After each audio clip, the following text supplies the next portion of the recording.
Hey everybody, welcome back. Now we're going to still continue talking about how to form visual groups and information hierarchy separations within our slide using colors. So we already talked about what not to do, never ever to do with colors. Now let's talk about what to try to always do with color.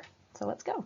Okay, the first color always try to do is assign consistent color to similar data points and differentiate between those levels of information. So things like headings and subheadings and body text, okay? So you can apply a bold and distinct color to a title and a heading and make them stand out to guide the viewer's eye through the content, and the same thing with your subheadings or shapes or anything that you're using for emphasis through color. This really helps the audience to understand which elements belong together, and it's also helping them understand the spaces between those things. So what does this look like? Let's take a look. Okay, so I grabbed these off of Canva. Canva has some great examples of people that put together some beautifully designed slides. And yeah, they're using a gradient in here, which is part of our don't do's, but they're doing it well. So I will give you permission to use gradients on slides that you don't decide the gradients yourself. Like I said, if you know what you're doing, great. So here you've got your bold title text, right? And you've got your subtitles. They are consistent, so they're using a white on an orange for the subtitles. And the same thing here, you've got like an orange title and you've got your body text. And those are the key points that are important, and you understand what the information hierarchy is on that slide. Same thing. Here we have a white on dark. It's a little bit more of a stark color presentation, but the design elements are all there. They're consistent. You know that this is definitely the title. You know that these are the subtitles and these are the body texts, right? Even though these two titles are in different colors, you know what you're looking at, and they tell the same story across the board, right? So the second always do is you want to enhance readability with high contrast ratios. So remember when we talked about using a free color ratio picker online to help you determine whether or not your color pairings work in terms of readability?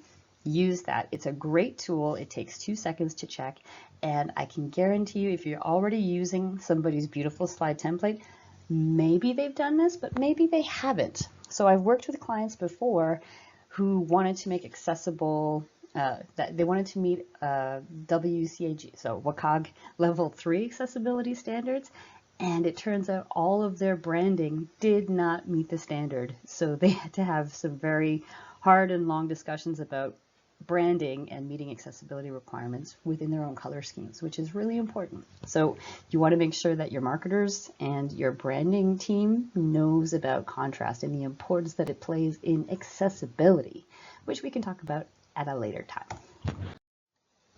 So over here, we're using high contrast. So this is a light on a dark and a dark on a light, because the contrast ratio between the dark and the light, the black and the white, and the maybe light gray and the black is so high, then the readability of these two slides is really great. So there you go. That's how you do it well.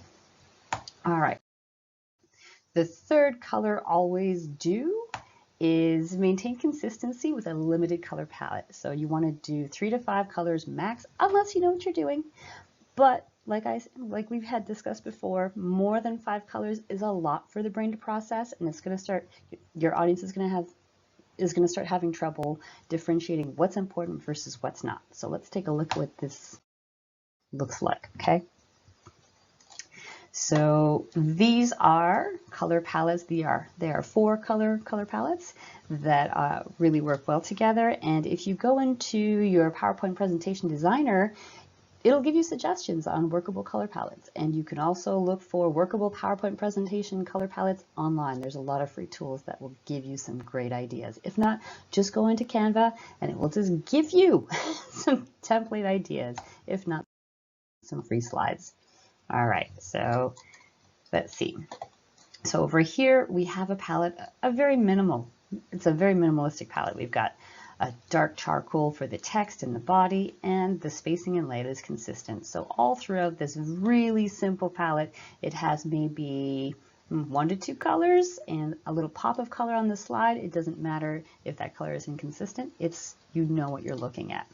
This is another example of a 3 to 5 color palette. So you have different tones of blue and you have gradients. Well, they're using their gradients well. So that's it. They're not going above our five color palette rule. Over here, you've got some pops of colors. So you've got the last one, you've got some different colors going on in the titles, but they're consistent throughout the slides. They're using the same 3 to 5 colors throughout the entire presentation. And so you know what you're looking at. This is done well. Okay, so I think you remember where we started off with this slide. We brought in the margins, right? And then we started implementing our text and alignment rules. Now, one thing that we didn't talk about was consistency in the colors. So over here, you can see that all of the text sometimes they're black, sometimes they're white, sometimes there's shadows, sometimes there's still inconsistencies here, which makes it a little bit harder to read. And I see this very often, especially in Excel sheets or data charts, where they'll take, people like to take black text and they put it on the red, and it's very hard to read. If you are using a red text, just put white on it and keep it consistent. Whenever you're choosing a color scheme, you want to make sure that all of the text that you're reading is the same color, because it's going to be less cognitive steps that your audience needs to take for them to understand what you're trying to say. So that looks like this. So over here, we decided to go with 2 different color schemes. We're going with a blue and a purple, but within those things, we're using similar tones and similar contrast ratios between the 2 sides of the color. So we've removed everything that's extraneous, so all of our text is the same color. It's a lot less information to process. And over here, we're applying our rules around bullets. So if it's just one bullet, we are just turning it into a sentence. Now, we haven't discussed shapes and iconography yet, but there's still a little bit more work to do to make sure that these little icons over here are not just there for nothing, that they're going to mean something. And if everything is the same, then nothing is important, right? So we're going to talk about that in the next video. But for now, I think this is a really nice cleanup from where we started. If you remember, we had all different kinds of colors. There didn't seem to be really any kind of pattern or rhyme or reason around it. And now that it's all cleaned up and our text is the same color, it's a much nicer, much tighter design. Okay? So let's take a look at our go, no go slide. Same thing here. We have a couple of colors and we have a legend, but inconsistencies with shape and contrast and all those things. We brought in our margins, made it a little bit better, right?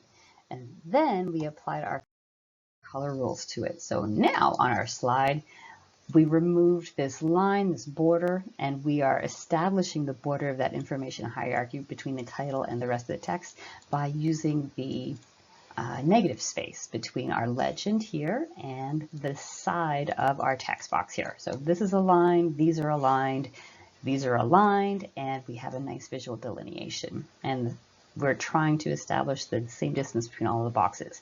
Now we are not using more than 5 colors, so we have the colors in our legend, but the only extra color is this light blue that's kind of just delineating a subtitle, and that's easy enough to read. We've used color to say whether we're on target or not, as opposed to the separate check mark that was there before.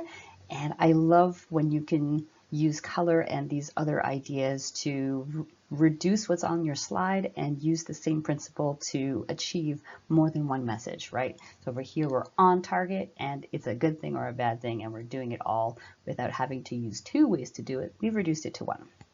So over here, we have our tables, which are visually delineating the information in there really well. And I think that color has been applied in a minimal way, an unintrusive way. The best way that you know that you are applying your rules correctly is that looking at the slide is seamless. You know what you're looking at, you know why, and it just seems effortless. Your brain doesn't have to do, the brains of your audiences doesn't have to do any more cognitive leaps and bounds to understand what you're trying to say. And that's it. That's all I've got for you today. Stick around, like and subscribe if you like this stuff. And bye for now.